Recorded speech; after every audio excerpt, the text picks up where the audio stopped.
¿Cómo están, queridos amigos? Tengan todos ustedes muy buenas tardes. Estamos en el programa Conversando en Familia, hoy sábado, y tenemos un invitado muy especial, que es el doctor Andrés Suárez. Pero antes, permítanme saludar por el Día de las Madres, que es el domingo, a todas las madres del Perú, a todas las valiosas y guerreras madres luchadoras que sacan adelante a sus familias y de manera especial a todos sus hijos.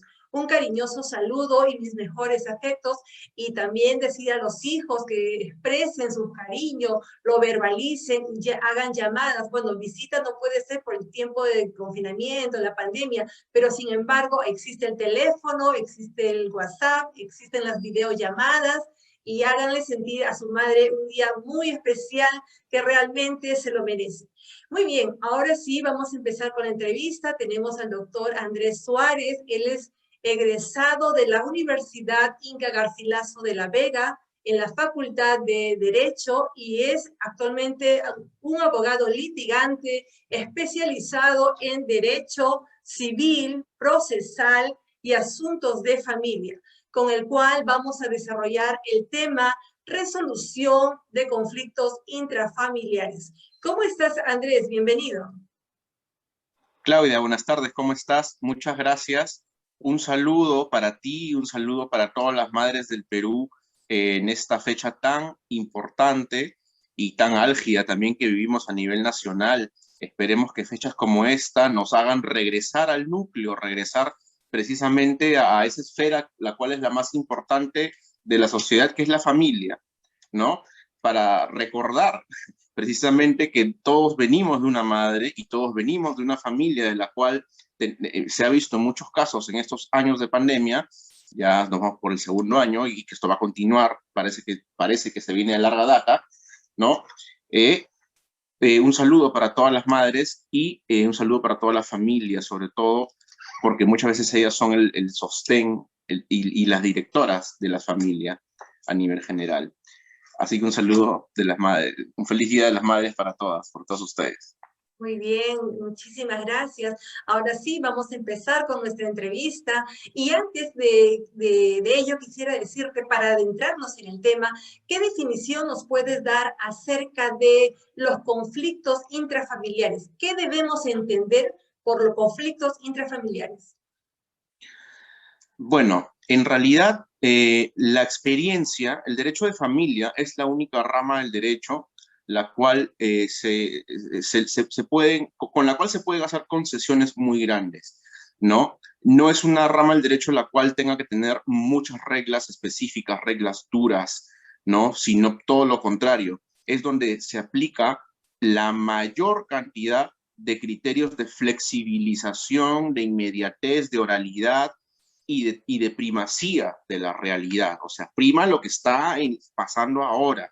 No es por eso que en este año 2020 que ha pasado y en este 2021 ya con la experiencia del año pasado, los jueces, los fiscales están teniendo nuevas herramientas casuísticas para saber cómo resolver las cosas, ¿no?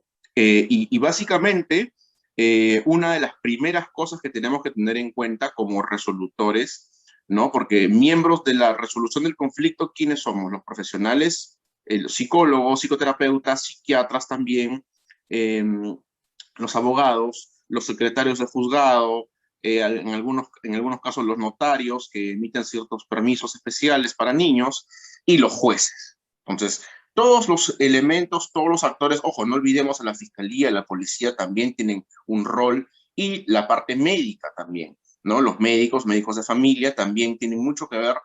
Entonces, sumado toda esta nueva vorágine de cambios que hemos tenido, obviamente motivo de la pandemia, es que ya las necesidades de la familia no son las mismas de antes, ¿no? Antes, cuando se hablaba de conflictos familiares, por ejemplo, lo que respecta a conflictos familiares, pensábamos de inmediato, ya, demandas, denuncias, civil y penal, ¿no? Demanda de alimentos, demanda por tenencia, de régimen de visitas, variación de tenencia, variación de incremento de alimentos y qué sé yo.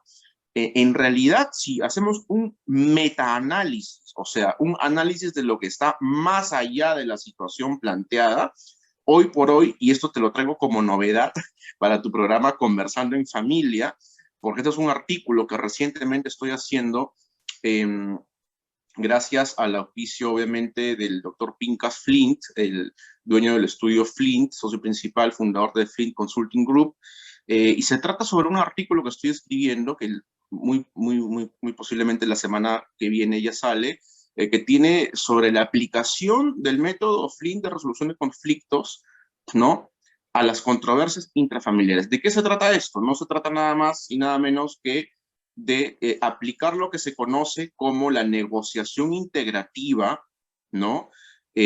O la negociación interpersonal. Entonces, nosotros estamos acostumbrados a que cuando hay un conflicto, para empezar, tenemos que empezar definiendo. Y solamente con correctas definiciones podemos abordar el problema de manera integral, ¿no? Para empezar, ¿qué cosa es conflicto?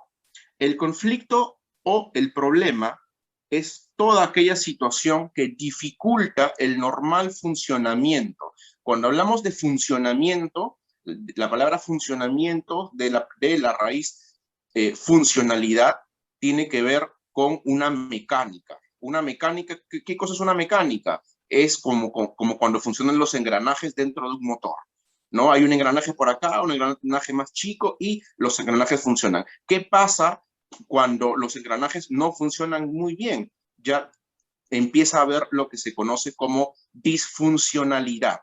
Es por eso a mí me gusta mucho partir de la gramática para entender, reconocer el piso con el cual estamos tocando, ¿no? Es por eso que se puso mucho de moda en los años 2000 en adelante, incluso desde los años 90, que se hablaba de familias disfuncionales, ¿no? Y los psicólogos, oh, familia disfuncional. Hasta ahora se puede decir, ay, familia disfuncional. Pero hoy por hoy, el término familia disfuncional, por ejemplo, ya no, se nos aplica pues a todos, porque ya, ¿quién dice? O sea, ya no hay una medida de lo que es lo normal en una familia, ¿no? Porque una familia funcional se hablaba de que solamente es los padres y los hijos funcionando correctamente, ¿no? Pero hoy por hoy ya no funcionamos correctamente porque somos tan diversos, hay tanta tecnología, hay tanta casuística que es difícil denominar a una familia como una familia funcional. Sí, son funcional, hasta que te das cuenta que el chiquito de 10 años está 3 horas prendido en la computadora o 4 horas prendido en el celular. Ya hay una disfuncionalidad, porque ese chiquito tendría que estar aprendiendo otras cosas, haciendo otras cosas. La semana pasada vi un caso que da risa, pero en realidad revela un problema intrínseco. Lo mandan a un chiquito de 8, 10 años o 12 años, creo, sí, mayor de 10 años, lo mandan a comprar a la farmacia porque la mamá estaba enferma, ¿no? El papá trabajando, el chiquito va, y el chiquito va con los audífonos, con el celular, mirando al piso.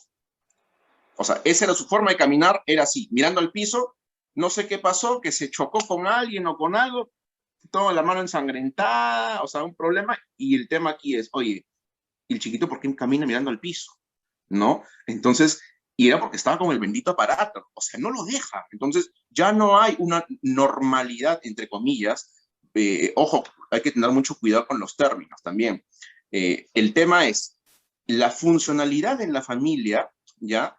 Se da cuando sus elementos, por lo menos teniendo problemas, teniendo situaciones, ¿ya? O teniendo conflictos, por último, saben superarlos y saben estar por encima del problema. O sea, yo tengo un problema contigo, eres mi esposa, pero yo no voy a chocar contigo porque por ejemplo, no sé, alguien no lavó la ropa, o no limpiamos la mesa, o se despertaron tarde los niños, o no los llevaron al colegio, qué sé yo, ¿no? Entonces, existen principios de la negociación integrativa que nos quitan de la mente los preconceptos que tenemos de una civilización acostumbrada al conflicto. Es por eso que uno de los principios que tenemos aquí es erradicar la cultura del conflicto.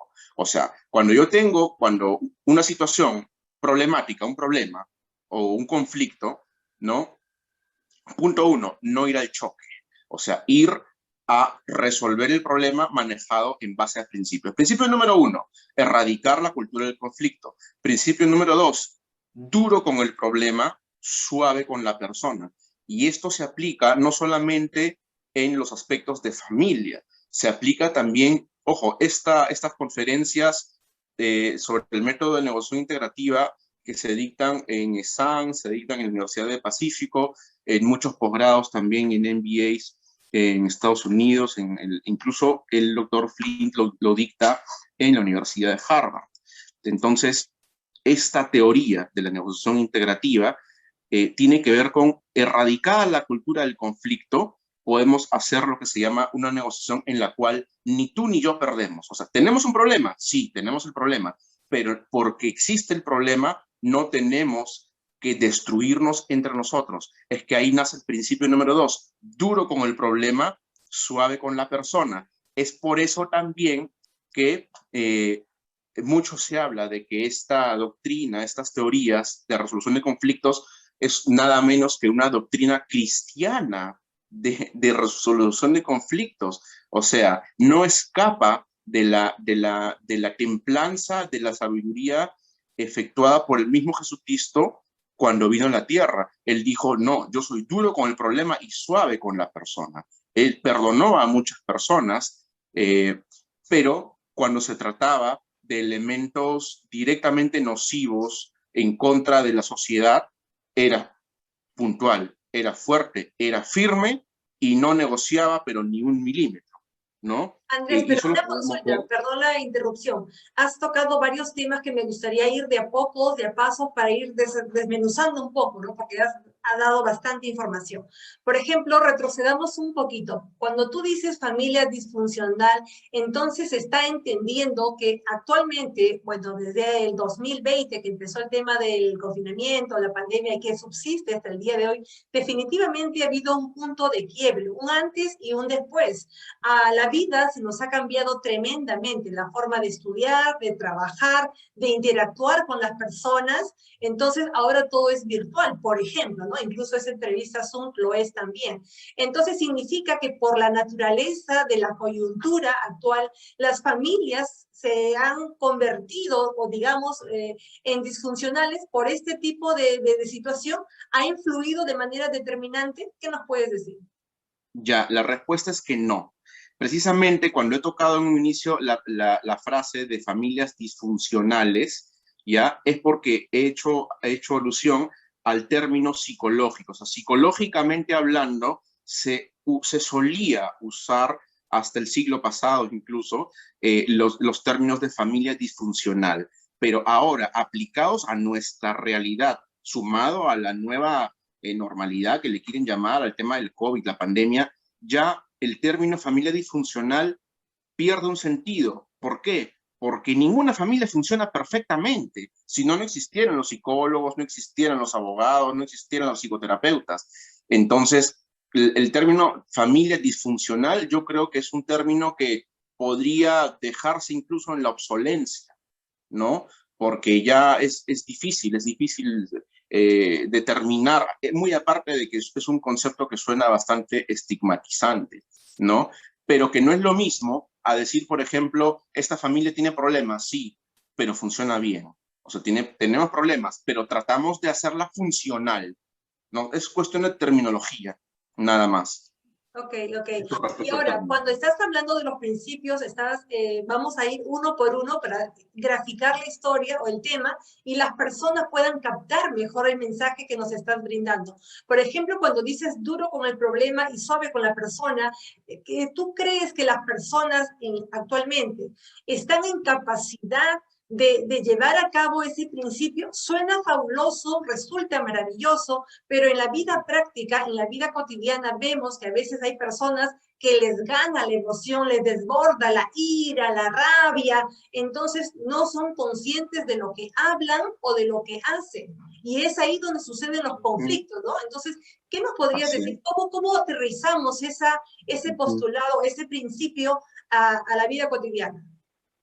Ya, estas frases se ve que manejas estos temas. Efectivamente, las palabras que has utilizado para hacer tu pregunta dan pie a dar respuestas específicas y súper profesionales del tema planteado. Punto 1, para empezar y preliminarmente, todos estamos llamados por ley, la ley, el Código Civil, la Constitución Política del Perú, todos estamos llamados a ser autosolventes para resolver nuestros problemas. Es más, el Estado cumple un rol subsidiario respecto de la vida del ser humano. ¿Qué significa? Que si hoy día yo me quiero vestir, ir a una conferencia, no sé, en sandalias y en short, ¿no? El Estado no me lo va a reprimir. O sea, es una libertad. Si yo quiero agarrar, salir corriendo a la calle a la medianoche en pleno toque de queda, lo puedo hacer. El rol del Estado va a ser subsidiario. Si yo elijo un determinado colegio para mis hijos, el Estado lo tiene que respetar y lo respeta de hecho, ¿no? Entonces, si yo quiero resolver aplicativamente el caso, los conflictos o los problemas que tengo respecto de la tenencia, respecto de las visitas de mis hijos, ¿no? El Estado lo que dice es, el primer responsable de esta situación eres tú, tu papá o tu mamá. Tu padre y tu madre que tienen la situación, que tienen el problema, son los primeros llamados a solucionar el problema. El Estado se hace a un lado, se hace un paso al costado. Yo creo que lo que la gente no tiene en claro es que estamos acostumbrados, porque vivimos en esta cultura del conflicto, donde el abogado te dice, denúncialo, demándalo, o a veces también el morbo social, que me parece de lo peor, lo más corto, lo más enanamente profesional que he visto es abogados, abogadas en la televisión gritando como si salieran de cualquier callejón, diciendo yo lo demando, yo le quito todo, que no vea a su hijo, y gritando como si fuera pues una pelea de callejón, literalmente de callejón, o sea, como si estuvieras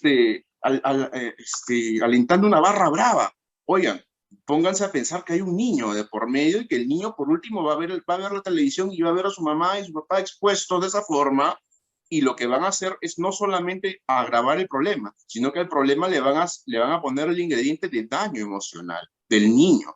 Entonces, esa cultura del conflicto tenemos que erradicarla, tenemos que olvidarnos de esos abogados que te dicen, yo la demando, yo lo esto, sí, yo. Entonces, claro, pues porque el abogado va y gana su plata y se acabó el asunto, cobra y no le importa en absoluto la vida del cliente, nunca más lo vuelve a ver, ¿no?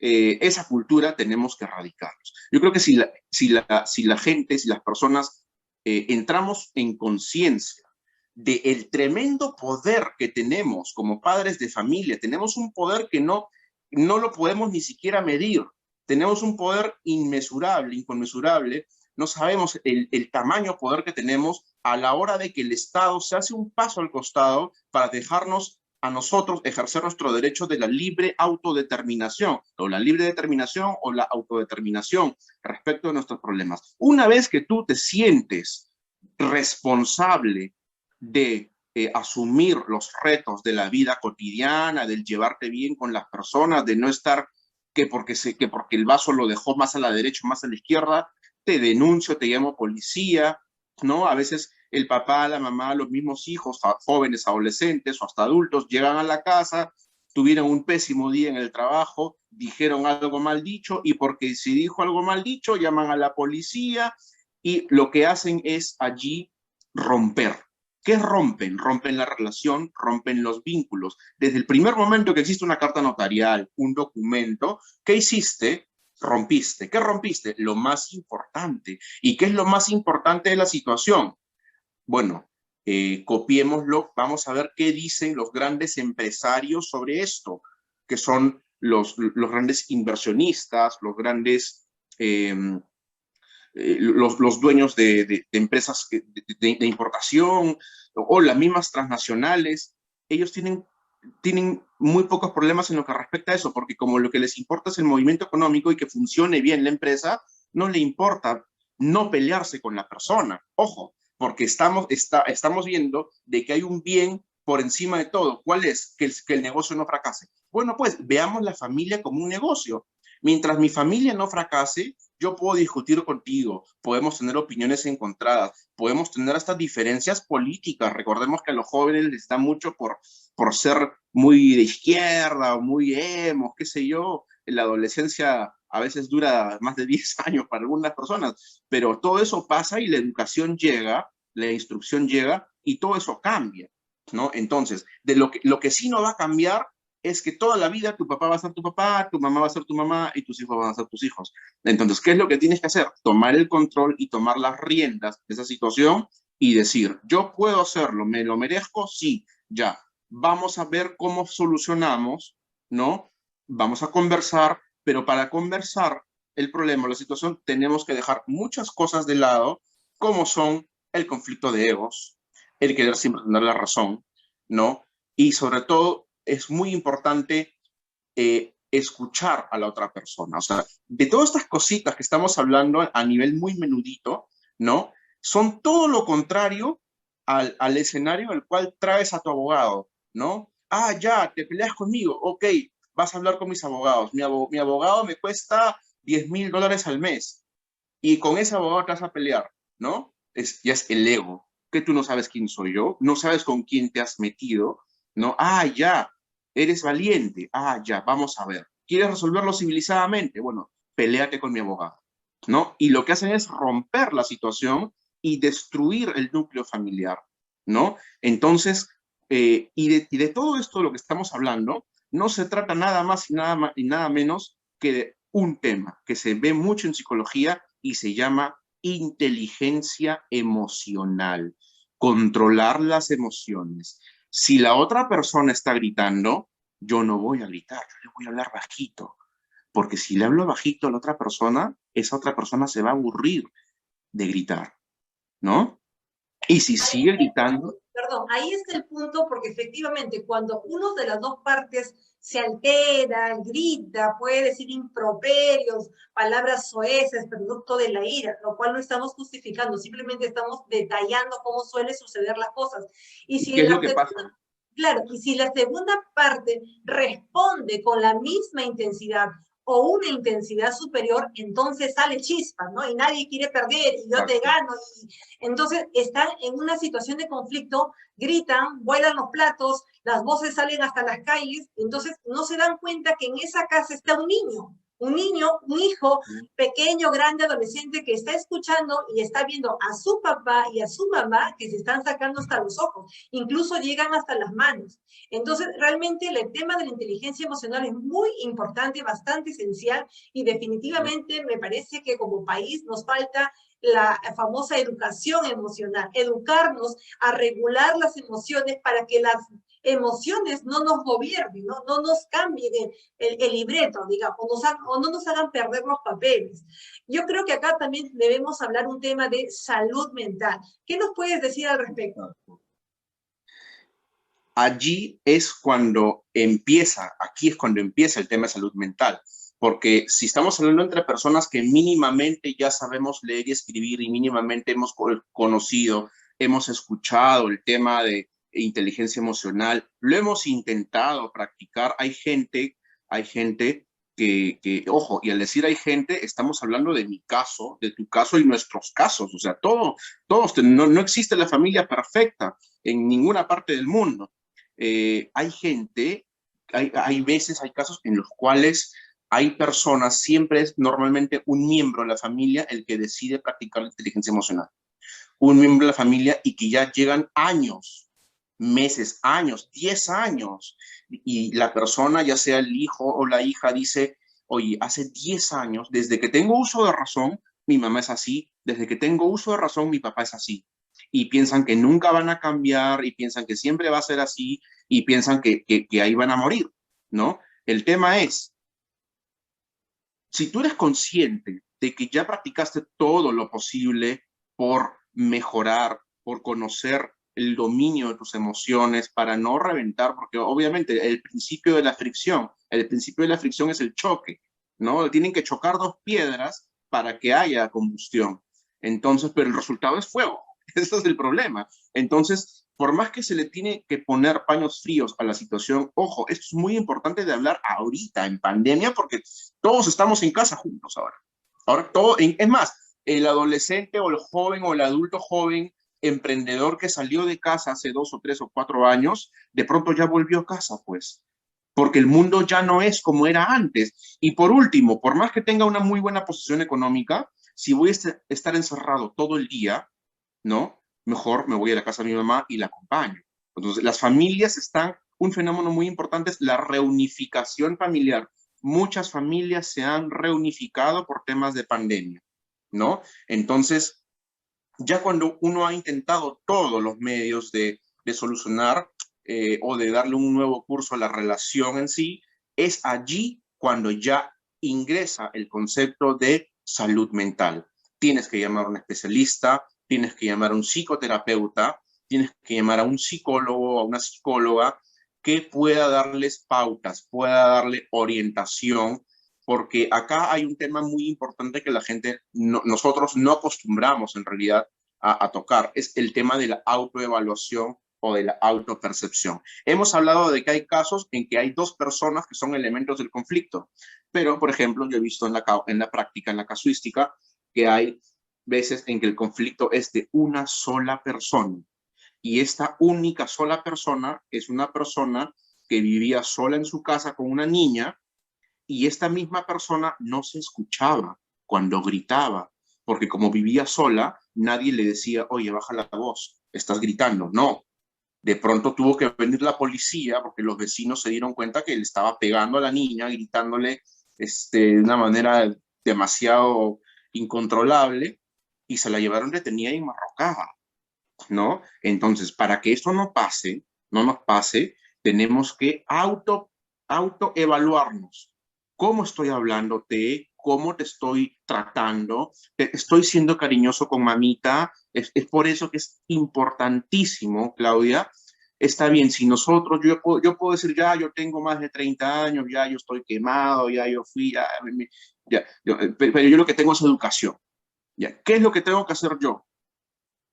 De repente a la gente de mi edad no los puedo convencer, o cada uno ya tiene su temperamento, pero a mí me gusta. Por ejemplo, yo tengo la dicha de que en mi familia, por ejemplo, hay muchos niños, porque siempre nos hemos criado con muchos niños. Yo tengo 8 primos, por ejemplo, y obviamente 8 primos multiplícale pues cada uno sus 2 hijos, son un montón de sobrinos, ¿no? Entonces, a los más chiquititos, tú cuando le hablas, ya el trato ha evolucionado de hace 10 o 15 o 20 años hasta ahora. Ya el trato hacia los más chiquitos es con mucho más amor. Recordemos que ha sido en la Universidad de Harvard donde se planteó en la Facultad de Psicología y Ciencias Mentales la amorterapia. Ojo, es un tema que no se ha investigado, que los gobiernos, no sé, llámenlo como quiera, que información que no llega acá, pero existe el amor terapia. Y tú cuando le hablas al niñito, o el niñito se porta mal, o hay muchos chiquitos que tiran las cosas, tú le dices, no, a mamita no, anda, dale su besito, abracito a mamita, a papito, para que entiendan, esos diminutivos no son peyorativos, sino que son que el niño entiende que le están hablando con amor. Porque si tú le hablas con amor al niño, el niño lo llenas. Los niños son como recipientes. Tú los llenas de amor y eso es lo que van a proyectar en la sociedad, ¿no? Entonces, allí es cuando ya tú no puedes controlarlo, y el principio es sencillo. ¿Tiene derecho el enfermo a llamar al médico y pedir medicina cuando se siente enfermo? Yo creo que la respuesta es que sí. ¿Tenemos derecho nosotros a llamar a alguien que ha estudiado toda su vida para controlar estas situaciones, para que me dé un poquito de su conocimiento y me ayude a solucionar toda mi vida en media hora de entrevista o 1 hora de entrevista? Yo creo que sí, es una inversión que sí vale la pena. Sí, efectivamente, justamente aquello es bastante importante, y en la parte de la salud emocional, la salud mental, en estos tiempos de pandemia urge, es una situación alarmante, porque el simple hecho de estar confinados, el simple hecho de vivir ahora una vida distinta a la anterior, estar metido gran parte del tiempo en la casa, hay una situación de aburrimiento, de estrés, de preocupación y angustia, porque también estamos viendo muchas muertes, ¿no? Por el tema del COVID, por el tema de otras enfermedades. Entonces, las personas todas estamos muy sensibles al respecto, muy temerosas también, ¿no? Ante el contagio, también hay realidades que muchas personas han perdido sus trabajos. Acá en Perú me parece que son 7 millones de personas que ya no están trabajando. Hay otras personas que se dedican del día a día, son ambulantes, y la situación es realmente dura para esas personas que no pueden llevar un pan a la mesa, y los hijos no esperan, piden comida naturalmente todas las personas. O sea, hay un momento de una situación de sufrimiento, de dolor, de pérdidas, y entonces la parte emocional está bastante afectada, ¿no? Hay bastante angustia. Entonces, es importante, es imperioso, diría yo, tratar ese tema. Y bueno, ahora los colegios, todos los colegios tienen por lo menos un psicólogo para que esté dando las pautas, las orientaciones, los alcances, ¿no? Y también existen las famosas escuelas de padres de familia. Es muy importante que los padres, papá, mamá, se involucren con la educación de sus hijos, asistan a las reuniones que los profesores convocan, y lógicamente los psicólogos también. Luego tenemos en las municipalidades, en las parroquias, hay muchas organizaciones que están dando servicio psicológico, ya sea gratuito, u otros tienen algún costo, pero hay de todos los precios, para todos los presupuestos, pero también hay modalidad gratuita. O sea, hay ese tipo de establecimientos. Entonces la persona tiene que entrar en cuentas, tiene que tomar conciencia que si algo está fallando ella como persona o en su núcleo familiar, si no pueden manejar por sí solos la situación, entonces es importante que busquen ayuda. Ahí existen psicólogos, existen coach, existen médicos, psiquiatras, dependiendo si la situación lo amerite. Entonces realmente es importante la salud mental, fortalecerla, porque parece mentira, los conflictos intrafamiliares también se suceden por cosas cotidianas, ¿no? Que no lavaste, que lo dejaste sucio, que me hablaste fuerte. Entonces las personas están muy sensibles, y entonces siempre alguien tiene que poner la calma, la serenidad, el conversar tranquilo, ¿no? Porque conversar de manera cuando gana la emoción de la ira no es un buen momento, porque definitivamente la persona está muy acelerada con una revolución fuertísima, y lo más probable es que terminen agrediéndose, y de todas las formas, física, verbal, psicológica. Y definitivamente quienes más sufren son los niños. Definitivamente ellos están en una situación indefensa, ellos son vulnerables, ellos quieren a su papá y a su mamá, y no les gusta ver el conflicto, ¿no? Que a veces se convierte en ring de box, y realmente eso es muy traumante para los chicos, muy frustrante, muy doloroso ver a sus padres que se están peleando de esa manera. ¿Alguna exhortación a los padres de familia, a los padres jóvenes que están empezando este matrimonio, esta convivencia, que han formado su hogar y que están lidiando en el día a día? ¿Cuál sería? Bueno, tienen que primar en realidad los principios de lo que es la colaboración, la comunicación, que también es básico. Existen personas que a veces son muy intransigentes, y a veces viene el familiar de la calle con 1000 problemas encima, y la persona que está aquí y que no sale le pide 1000 cosas, ¿no? Como si no existiera pandemia. Como si no existiera pandemia, como si no existieran problemas afuera, como si no se estuviera muriendo la gente. Entonces, yo lo que creo es, tenemos que ser muy observadores. La situación es crítica. O sea, ahorita, en Perú, estamos en crisis. Eso tenemos que tenerlo claro. Pero dentro de esta crisis tenemos que ser muy analíticos y muy observadores. Hay muchas muertes, por un lado, y de otro lado, esas muertes no tienen que quedar en vano, en el aire, precisamente. Tanta gente veo que se muere que, al contrario, voy a tratar el doble de bien a mi familia. Voy a visitar el doble, de repente no se puede por temas de pandemia, pero si yo ya vivo en un núcleo familiar, ahorita como lo que te estoy comentando, ya se dio la reunificación familiar, voy a pasar el doble de tiempo en vez de estar haciendo mis cosas. Si voy a trabajar en casa, voy a pasar el doble de tiempo con mis hijos, con mis sobrinos, con mi mamá, con mi papá, en la medida de lo posible. Voy a valorarlos el doble, porque estoy viendo que la gente se está muriendo, los vecinos se están muriendo, las vecinas de todos lados se están muriendo. Entonces, ¿qué me queda a mí como miembro de la familia? Valorar el doble de la familia, ¿no? Entonces, yo creo que no tenemos que tener ningún miedo de llamar al especialista, ya sea un psicoterapeuta o sea un psicólogo o incluso un psiquiatra. Ojo, el tema de la pandemia ha hecho que se multiplique exponencialmente el síndrome del trastorno del sueño, lo cual es, ya sí, es a veces es a veces muy común, ¿no? Sobre todo para la gente que trabaja y la gente que trabaja con las computadoras todavía peor.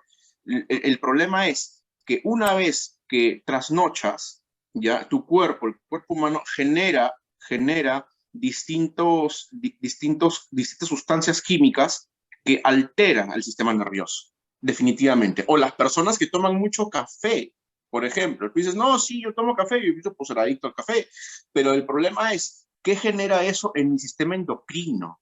Entonces, yo soy consciente que tengo un problema de este tipo, yo recurro no a un psicólogo, a un psiquiatra. ¿Por qué? Porque estoy teniendo problemas, trastorno del sueño, estoy teniendo de repente arranques de ansiedad. Claro, pues el encierro hace que a quien no le dé ansiedad.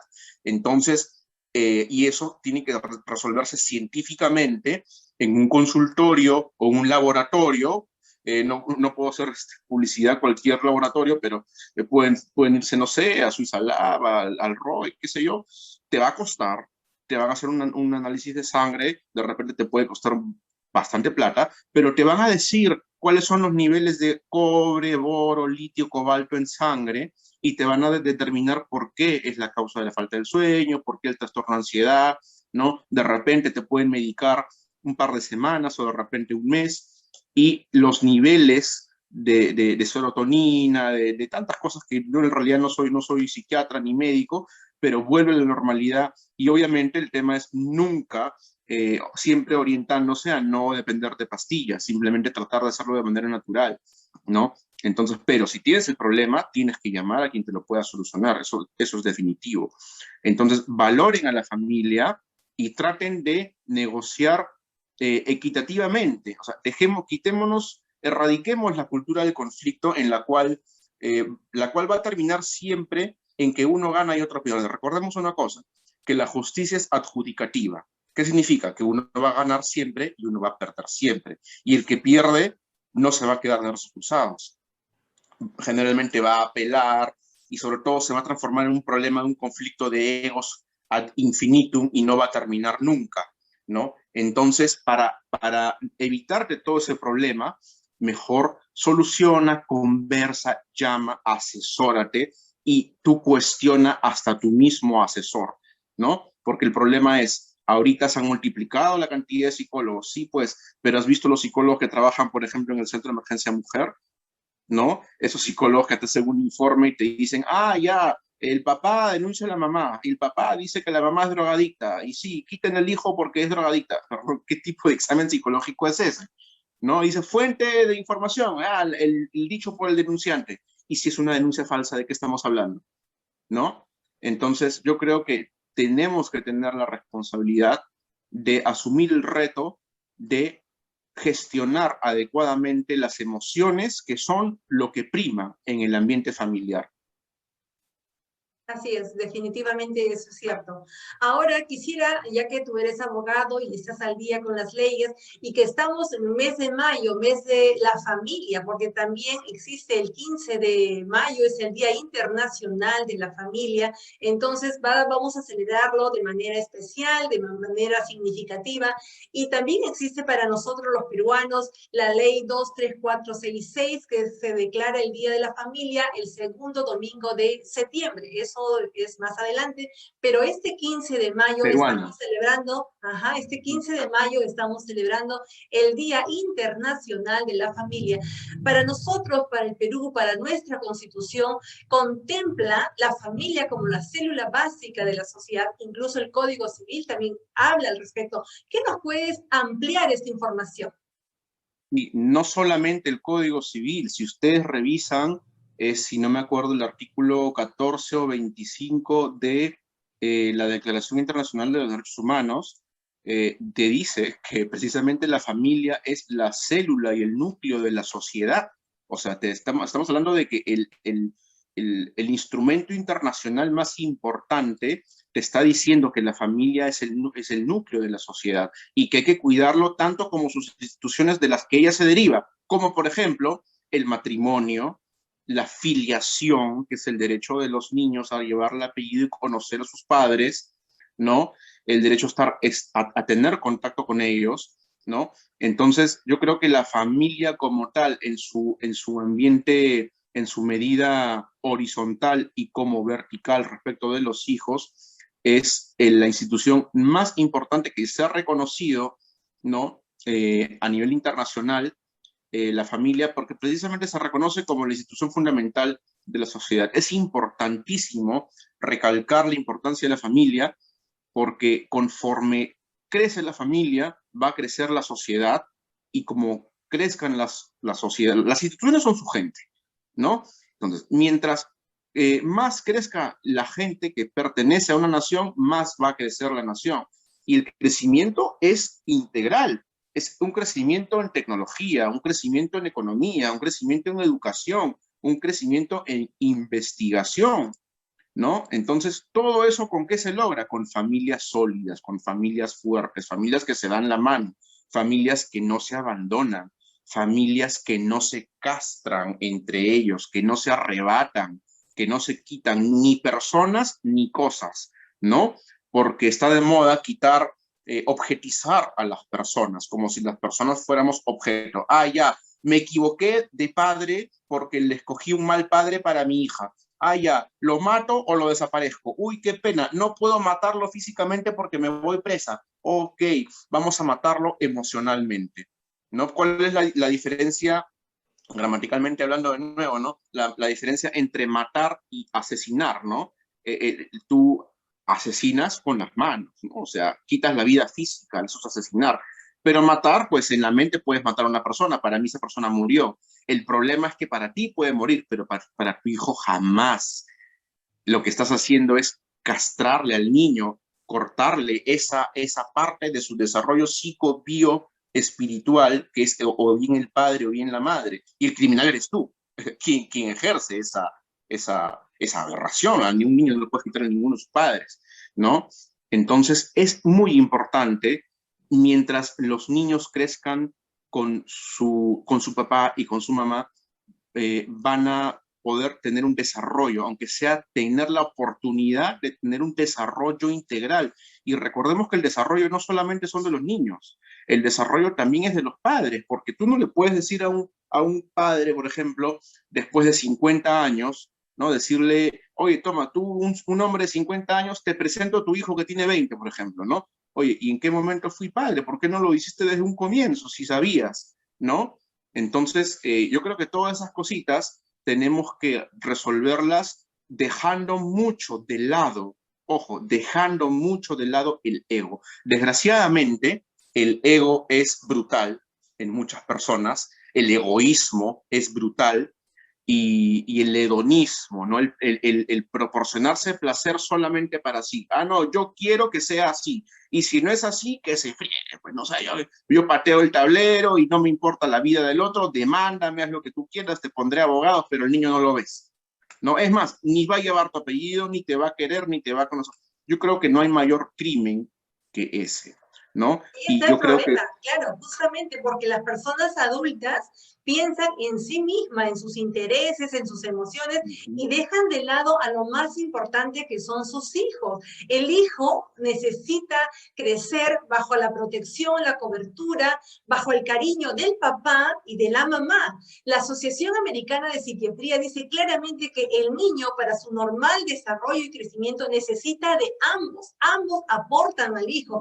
Ahora, si a nivel de padres hay conflictos, no hay entendimiento, no hay concordancia de caracteres, porque puede pasar, entonces, bueno, se separan, pero que sea de la manera más armoniosa y civilizada posible, y que por sobre todo primen los intereses de los hijos y el derecho de los hijos de ver a su papá y de ver a su mamá. No pueden estar tratándolo en algunos casos como trofeo de guerra. Yo te quito, es mi hijo, tú no lo ves o no me das la pensión, entonces no se puede reducir a eso. ¿Qué nos podrías decir al respecto? Estás tocando joyas, en realidad. Tu entrevista vale oro, de verdad, Claudia, porque estás tocando temas sumamente importantes. Hay situaciones en la cual, mira, y te voy a decir de una vez, para no dar muchas vueltas en el asunto, la gente está, yo creo, tu televidente, tu espectador, yo creo que está recibiendo información sumamente valiosa, que nosotros como profesionales lo tenemos que aprender a nivel de posgrado o de posgrado recién uno puede entender que existía aquello que podemos intuirlo, pero mira, a nivel psicológico también, yo que trabajo con muchos psicólogos y con muchos psiquiatras, a veces las personas, el hedonismo, que es el culto al ego, el culto al yo, ¿no? El único que puede sentir placer soy yo, y tú, fríense, pues, ¿no? Patea el tablero, como estoy comentando, ¿no? El hedonismo, el egoísmo, el orgullo es como un gigante de papel que se para enfrente de un ego, cuidándolo, resguardándolo. Cualquier cosa, el orgullo te manda un zarpazo, ¿no? Y no te deja penetrar o no te deja llegar al verdadero interés que es el ego. Entonces, a veces las personas que no controlan esa diferenciación entre lo que es mío y lo que es tuyo, o sea, que no practican la justicia, o sea, que no son personas muy justas que digamos, ¿no? Sienten que los niños son extensiones de sí mismos. Y ojo, acá hay una verdad muy difícil de aceptar para muchas personas. No solamente los padres, sino también los abuelos. Ojo, existe la abducción de los niños por parte de los padres, pero también por los abuelos. Muchas veces los abuelos, la abuela o el abuelo, generan situaciones de conflicto indeseadas. Por ejemplo, mi hija tuvo su hijo y como no me gusta su enamorado, lo satanizo, le pongo la cruz, le hago la vida imposible, lo lleno de denuncias y que el tipo nunca venga por la casa. Claro, ¿qué se va a acercar si le has metido 10, 20 denuncias? ¿No? He visto casos que por hacer eso, el hombre, el chico muy, muy joven, tuvo una hija con ya una señora mayor, ¿no? Pero el chico desde del primer momento que tuvo ese rechazo por parte del padre, se metió en temas de delincuencia. Y de verdad, como el padre hizo que se lo lleven preso, el chico se acostumbró y ahora es un delincuente. Es más, ya acaba de salir de prisión. Y cuando me cuenta su historia, ¿no? El tema es cómo tú haces que una persona que ha estado injustamente en prisión 10 o 12 años regrese al núcleo familiar de donde le quitaron a su hija, ¿no? A decir, yo te perdono a la persona que le hizo ese daño injustamente. Entonces, dejemos de ver a los niños como nuestros trofeos o como la extensión de nosotros. O sea, lo que yo no he vivido en mi vida, quiero que lo haga mi hijo. Ah, ya, pero como mi hijo es un malcriado o malcriado, ya tiene su propia vida, está trabajando, me la agarro con los nietos, con los niños. Y de pronto el nieto o los nietecitos andan pegados al abuelo, pegados a la abuela, y el abuelo o la abuela es quien hace su voluntad. Y no muchas veces eso es para bien. Recordemos que acá pueden haber dos casos, ¿no? Por ejemplo, un padre el cual se lleva al niño, estamos hablando del el síndrome de la proyección, de la autoproyección de la vida propia en los niños, ya sea como padre o seas como abuelo. Tengo un caso de un padre de familia que se lleva a su niño, se llevaba a su niño en sus regímenes de visita a ciertos lugares de dudosa reputación y de bastante dudosa reputación, al punto en que el niño volvió una vez a casa y le dijo, mamá, he visto a dos hombres besándose en la boca. Y cuando escuchó eso, la madre por fin dijo no, o sea, hasta acá, porque sabía que el tipo visitaba lugares de partidos políticos muy recalcitrantes, no voy a decir cuál, muy recalcitrantes en doctrina marxista, ¿no? Pero la mamá no se esperaba que el niño fuera a ver ese tipo de cosas. Y recién cuando ve ese tipo de cosas, entra en razón y dice, caramba, ¿qué cosa he permitido que hagan con mi hijo tanto tiempo? ¿No? Entonces, por un lado, este papá que el padre era, ojo, que se lo llevaba, era un hombre feminista, ¿no? Un tipo de cosas raras, un hombre medio feminista que iba a esos lugares, pero lo llevaba al niño, para que el niño desde chiquitito esté siendo adoctrinado. Y ahí está incurriendo en una grave infracción ese padre. ¿Por qué? Porque el niño no es extensión tuya, el niño tiene que vivir su propia vida. O sea, si tú no pudiste ser el gran ideólogo de izquierda, el gran ideólogo revolucionario, lo que tú quieras, el niño no tiene por qué ser llevado a que la adoctrinen en eso y tratar de que él sea lo que tú no fuiste. Punto uno, ¿no? Eso es proyectar al niño consigo. Eso es por el lado de los padres, ¿no? Que puede pasar también con la madre.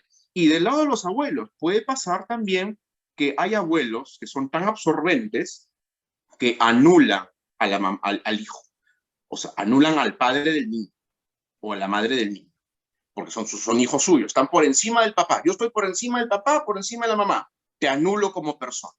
¿Cómo? En esta casa se hace lo que yo digo, en esta casa se hace lo que yo quiero. O a veces no lo dicen directamente, pero lo ejecutan.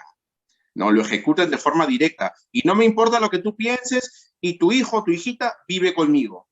Entonces, hay muchos casos, claro, no voy a decir que no es beneficioso, sí, es muy beneficioso a veces que los niños tengan contacto con los abuelos, ¿no? O que de repente la mamá, el papito trabaja, mamito trabaja y los dejan con los abuelitos. Eso es muy normal. Pero ¿qué pasa cuando el abuelo o la abuela ya empieza a pensar que ese niño es de su propiedad? Y le dice, le condiciona a la mamá o al papá y le dice, si mi hijo, se refieren al nieto, pero le dicen mi hijo al nieto, si mi hijito tiene contacto con su papá otra vez o con su mamá otra vez, yo te lo quito a ti. Y lo amenazan al propio hijo, o sea, al padre del niño.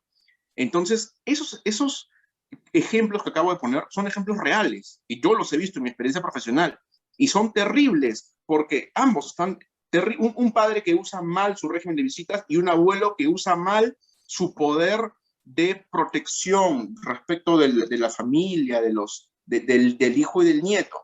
Entonces, los niños no son trofeos, los niños son seres humanos, no son mascotas que puedes enseñarle, ya sabes que a partir de ahora, este perrito, un labrador, lo voy a volver adicto a las drogas y lo voy a poner a trabajar en el aeropuerto, ¿no? Ya, con un niño tú no puedes hacer eso, porque el niño no se va a acostumbrar a tener solamente una visión de la vida y el niño en cualquier momento se va a dar cuenta de lo que le quitaste. Y prepárate para el momento en que el niño tenga de repente 18, 20 años y se dé cuenta y diga, oye, si yo tuve papá, tuve mamá, ¿por qué me lo quitaste? Existe sobre este tipo de casos una jurisprudencia en el Perú. Una mujer de 40 años demanda a su madre.